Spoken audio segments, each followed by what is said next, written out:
వారు కనబడితే మాట్లాడకూడదు, మాట్లాడినట్టు కనిపిస్తే వారిని చంపేస్తారు. ఈ తెగలోనే నోక్ సింగ్ అనే వ్యక్తి తన భార్యా పిల్లలతో నివసిస్తాడు. ప్రస్తుతం ఉన్న తెగ నాయకుడి పరిపాలనా కాలం ముగిశాక తర్వాత ఆ గూడెం దొరగా ఉండవలసింది నోక్ సింగ్ మాత్రమే. నోక్ సింగ్ చాలా మంచి మనస్సు కలవాడని ఆ తెగలోని ప్రజలు అతనిని గౌరవించేవారు. అయ్యా అయ్యా దొండోరా విన్నారా? విన్నాను.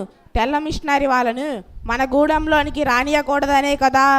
అవునయ్యా, వాళ్ళని రాణిస్తే మన గూడెంలోనికి వాళ్ళని రాణిస్తే వారిని చంపేస్తారంట.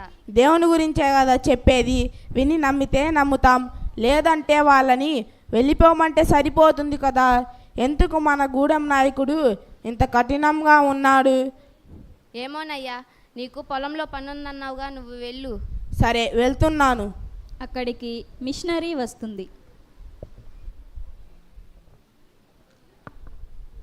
అయ్యా అయ్యా, మీకు నా వందనాలు.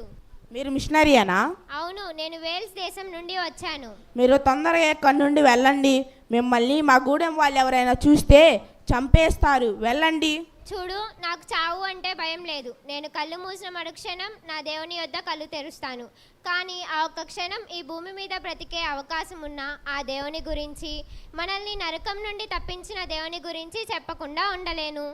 ఏంటి, మీకు చావంటే భయం లేదా? చనిపోయిన తర్వాత కూడా దేవుడి దగ్గర మళ్ళీ బ్రతుకుతారా? ఏంటి మీరు చెప్పేది? అసలు నరకం అంటే ఏమిటి? మీ పేరు? నా పేరు నోక్ సింగ్. నోక్ సింగ్, నీవు నాకు కొంచెం సమయం ఇస్తే నేను నీ ప్రశ్నలన్నిటికీ సమాధానం చెప్తాను. సరే అయితే, ఇక్కడ వద్దు, ఈ పక్కన మా ఇల్లు ఉంది, వెళ్దాం రండి.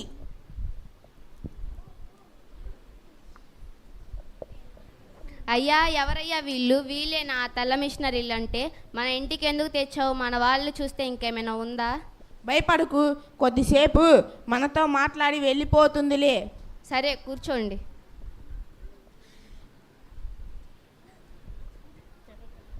నాకు చావు అంటే ఎంతో భయం, కానీ మీరు చనిపోయిన తర్వాత కూడా దేవుడి దగ్గర మళ్ళీ బ్రతుకుతామని అన్నారు. ఏమిటది? మాకు చెప్పండి. పరలోకం చాలా సుందరమైన ప్రదేశం. అక్కడ ఎటువంటి బాధలు ఉండవు, ఆనందంగా ఉండొచ్చు. కానీ నరకం చాలా భయంకరంగా ఉంటుంది. దాని నుండి తప్పించుకోవాలంటే మనం పాపాలను యేసుక్రీస్తు ఎదుట ఒప్పుకొని మనం ఏ పాపం చేయకుండా జీవించినట్లయితే మనం నరకం నుండి తప్పించబడతాం. యేసుక్రీస్తుని ఎందుకు ఆశ్రయించాలి? మాకు మా సూర్యదేవుడు, అడవి తల్లి ఉన్నారు కదా, వాళ్ళు మమ్మల్ని నరకం నుండి తప్పిస్తారు కదా. లేదు లేదు, వారు మిమ్మల్ని తప్పించలేరు.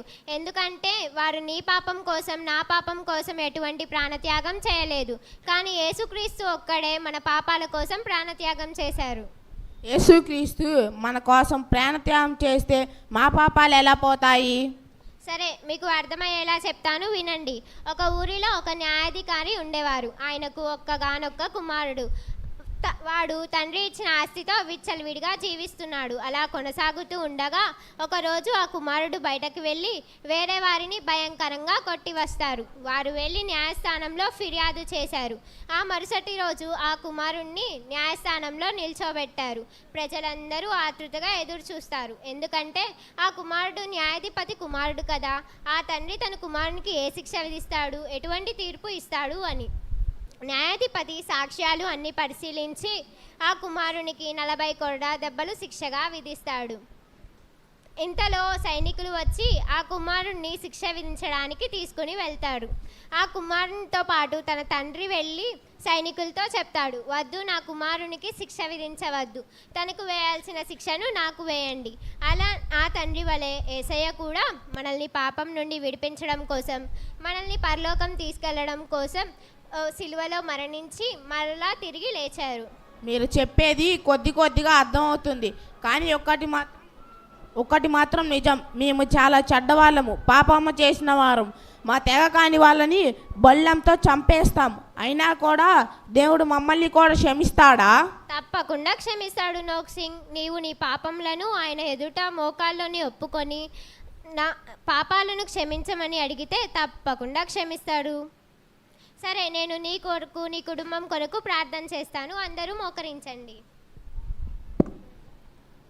యేసయ్యా, మీరు ఈ కుటుంబాన్ని ఎన్నుకున్నందుకు స్తోత్రం. మీరు ఈ కుటుంబాన్ని రక్షించండి, అలాగే ఈ తెగవారిని రక్షణలోకి నడిపించండి. యేసు నామంన అడిగి వేడుకొంచున్నాం తండ్రి, ఆమేన్.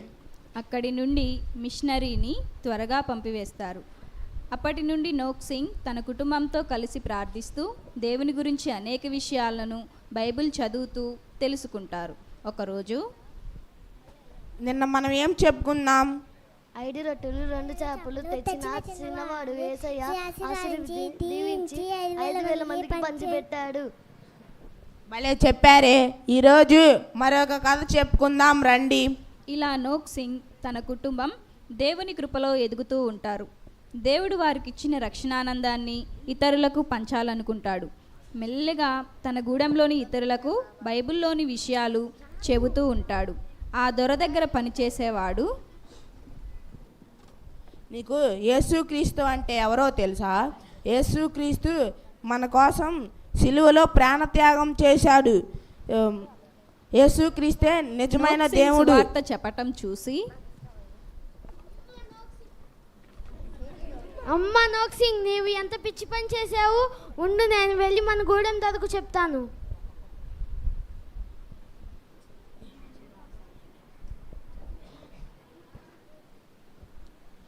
అయ్యా అయ్యా, అనోక్ సింగ్ మీరు ఇచ్చిన ఆనాన్ని మీరాడయ్యా.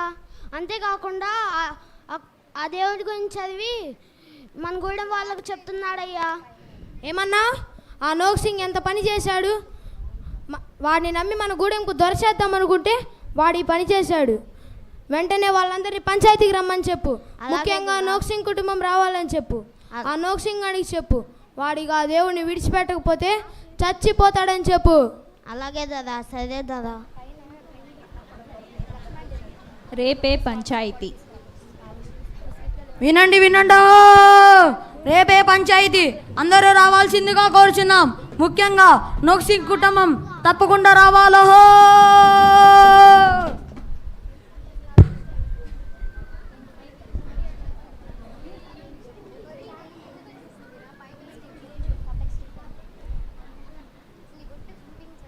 అందరూ విన్నారు కదా. రేపే మనం అందరం వారి యందు నిలబడాలి. బైబిల్లో స్టెఫెన్ గురించి విన్నాం కదా. వారు మన ప్రాణాలు తీస్తామని బెదిరించినా కూడా మనం క్రీస్తుని విడిచిపెట్టమని చెప్పాలి. ఎందుకంటే మనం పరలోకానికి వెళ్ళటానికి సిద్ధంగా ఉన్నాం. వారికి క్రీస్తుని గురించి ఏమీ తెలియదు. వారికి కూడా రక్షణ గురించి వేడుకోవాలి. పిల్లలు, మీకు యేసయ్యను చూడటం ఇష్టమే కదా? చాలా ఇష్టం. ఒక్కటి మాత్రం గుర్తుపెట్టుకోండి, మనం ఇక్కడ కన్ను మూసిన వెంటనే యేసయ్య ముందు ఉంటాం. రండి ప్రార్థన చేసుకుందాం. ప్రభువా, నీ కొరకు నా కుటుంబాన్ని సాక్షిగా నిలువుటకు నీ కృపను, నీ శక్తిని అనుగ్రహించమని, మా గూడెం ప్రజల్ని కూడా దర్శించండి, వారిని కూడా రక్షణలోనికి నడిపించమని యేసు నామములో అడిగిపెట్టినాను తండ్రి, ఆమేన్.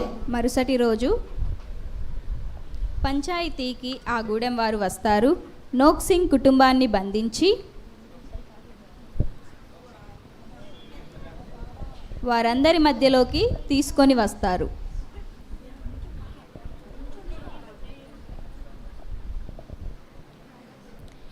ఎంత పని చేశావురా!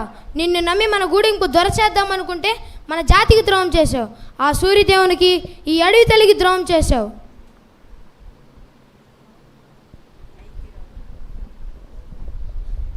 దొరా, వీళ్ళంతా నిజమైన దేవుళ్ళు కాదు దొరా. యేసుక్రీస్తే నిజమైన దేవుడు దొరా. మన కోసం సిలువలో ప్రాణత్యాగం చేశాడు దొరా. వాడి నోటి మీద కొట్టండిరా, నాకే నీతులు చెప్తున్నాడు. మర్యాదగా దేవుణ్ణి విడిచిపెడతా అని చెప్పు, లేదంటే నాలో ఉన్న రాక్షసుని చూస్తావు. లేదు, ఎప్పటికీ నేను అలా చేయను. ఆయనే నిజమైన దేవుడు. యేసుక్రీస్తే నిజమైన దేవుడు. ద్రోహి, నమ్మక ద్రోహి, మర్యాదగా దేవుణ్ణి విడిచిపెట్టు. లేదు, ఎప్పటికీ నేను అలా చేయను. ఆయనే నిజమైన దేవుడు. కొట్టండిరా వాడి పిల్లల్ని. నా పిల్లల్ని కొట్టద్దు అయ్యా, నా పిల్లల్ని కొట్టద్దు. నా పిల్లల్ని కొట్టద్దు అయ్యా, నా పిల్లల్ని కొట్టద్దు. అయ్యో, నా పిల్లల్ని కొట్టద్దు అయ్యా, నా పిల్లల్ని కొట్టద్దు అయ్యా, నా పిల్లల్ని చంపేయండి రా వాడి పిల్లల్ని. అయ్యో నా పిల్లలు, అయ్యా నా పిల్లలు, అయ్యో నా పిల్లల్ని ఏం చేయొద్దు. అయ్యో నా పిల్లలు, ఏడ్రా నీ దేవుడు ఎక్కడ్రా? నీ పిల్లల ప్రాణాలు పోతున్నా కూడా విడిచిపెట్టవా నీ పిచ్చి అయ్యో నా విశ్వాసాన్ని? పిల్లలు చనిపోయారు. అయ్యో నా పిల్ల- లేదు, ఎప్పటికీ నేను అలా చేయను. ఆయనే నిజమైన దేవుడు, మన కోసం ప్రాణత్యాగం చేశాడు. ఏడ్రా, మర్యాదగా దేవుని విడిచిపెడతా అని చెప్పు, లేదంటే నీ భార్యను కూడా చంపేస్తా. లేదు, ఎప్పటికీ నేను అలా చేయను. ఆయనే నిజమైన దేవుడు. చంపేయండి రా వాడి భార్యని. ప్రభువు మిమ్మల్ని కూడా క్షమిస్తాడు, మిమ్మల్ని కూడా రక్షణలోనికి అనుగ్రహిస్తాడు. క్షమాపణ అది నాక? రే నోక్ సింగ్, నేను ఈ గూడెం దొరని, నేనే అందరికి క్షమాభిక్ష పెడతాను. నన్ను క్షమించమని నీ దేవుడిని అడుగుతున్నావా? నీ ప్రాణాలని నా చేతిలోని కాపాడమని అడుగు నీ దేవుడిని. ఏడురా నీ దేవుడు? నీ భార్య పిల్లల ప్రాణాలు పోతున్నా విడిచిపెట్టవా నీ పిచ్చి విశ్వాసాన్ని? దేవుడు మిమ్మల్ని కూడా క్షమిస్తాడు. మీరు కూడా క్రీస్తుని నమ్మితే అపాయకరమైన అగ్నిగుండంలోంచి తప్పించబడతాడు. నా విశ్వాసాన్ని నేను ఎప్పటికీ విడిచిపెట్టను. క్షమాపణ అగ్నిగుండమా? ఏంట్రా నువ్వు మాట్లాడేది? ఏంటి దొరా వీడితో మాటలు? కొట్టి చంపేయండి దొరా, నేనే వీడిని కొట్టి చంపేస్తాను. అరే అరే ఆగండ్రా, ఎంత పని చేశారా? గూడెం దొరకి జై, నోక్ సింగ్ కుటుంబాన్ని నాశనం చేశారు. జై దొరకి జై. అరే లేదురా, వాడి ప్రాణాలు పోతున్నా విడిచిపెట్టలేదురా ఆ దేవుణ్ణి మరియు విశ్వాసాన్ని. ఏదో ఉందిరా. ఏముందిరా? ఇలా ఇవ్వండిరా బైబిల్.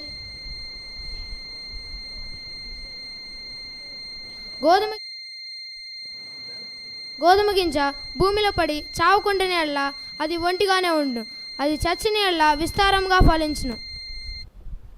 అబ్బా ఎంత బాగుందిరా ఈ వాక్యం. యేసుక్రీస్తు మరణం అనేక మందికి జీవం. వెంటనే దొర మోకరించి తన పాపాలను ఒప్పుకొని పశ్చాత్తాపపడి దేవుణ్ణి సొంత రక్షకునిగా అంగీకరించాడు. I have decided to follow Jesus. I have decided to follow Jesus. I have decided to follow Jesus. No turning back, no turning back, no turning back, no turning back.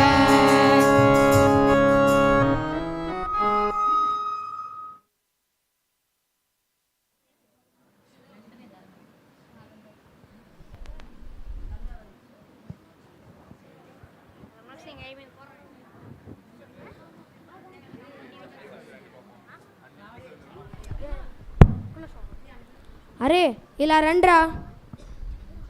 ఇక నుండి మన దేవుడు ఆ సూర్యదేవుడు ఈ అడవి తల్లి కాదురా, నోక్ సింగ్ దేవుడే మన దేవుడు అని దండోరా వేయించండి రా. అలాగే దొరా.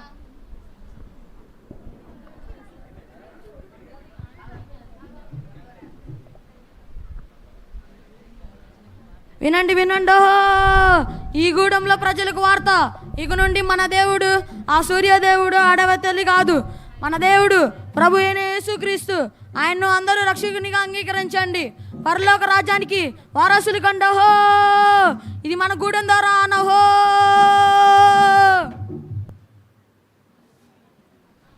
ఈ వాక్య నెరవేర్పును మనం వీరి నలుగురి మరణం ద్వారా చూడగలిగాం. వారు చనిపోయింది నలుగురే కావచ్చు, కానీ తర్వాత ఆ గూడెం ప్రజలు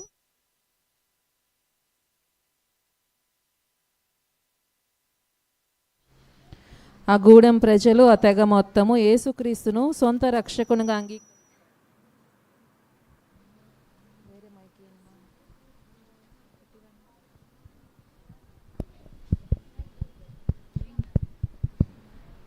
ఈ గారో తెగవారి గురించి గూగుల్లో వెతికినా కూడా ఆరాధ్య దైవము యేసుక్రీస్తు అని వస్తుంది. కాబట్టి ఈ గారో తెగవారు యేసుప్రభుని నమ్ముకుంటూ వచ్చారు. అలాగే వీళ్ళు ఒక పాట పాడుతూ వచ్చారు, I have decided to follow Jesus అని. ఇది చాలా మరి ఫేమస్ పాట, చాలామంది ఆత్మల రక్షణ కొరకు వాడబడిన పాట. ఈ పాట రాసింది ఈ ఏం పేరు దొరగారు, ఈ గూడెం దొరగారు ఈ పాట రాస్తూ వచ్చారు. మన ఇండియాలోనే ఈ పాట రాయబడుతూ వచ్చింది. ఈ గూడెం వారు ప్రభువుని నమ్ముకున్నప్పుడు, ఆ దొరగారు ప్రభువుని నమ్ముకున్నప్పుడు I have decided to follow Jesus అని రాస్తూ వచ్చారు. మన ఇండియా నుంచే ఈ పాట దేశ విదేశాలకి మరి ఇది వెళుతూ వచ్చింది. కనుక మరి ఈ దినాల్లో కూడా ఆ రీతిగా దేవుని బిడ్డలు హతసాక్షులుగా చేయబడుతున్నారు. ఈ పిల్లలు కూడా ఆ రీతిగా ప్రభు కొరకు రానున్న దినాల్లో సువార్తలో ప్రభు కొరకు తమ ప్రాణాలు ఇవ్వడానికైనా సిద్ధపడే పిల్లలుగా ఉండగలిగినట్లు వీరి కొరకు ప్రార్థన చేయండి.